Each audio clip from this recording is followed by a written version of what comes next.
Hello guys, in this video I'm going to show you how to enable flip jump on the CoookieRun OvenBreak application.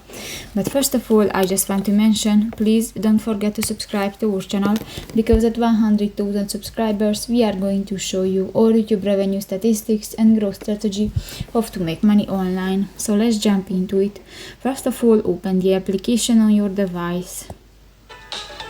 That's the home screen, and you can find different buttons. If you want to enable the flip jump function, go to the settings icon at the upper right corner of the screen and go to the second button, the game, at the left side of the home screen.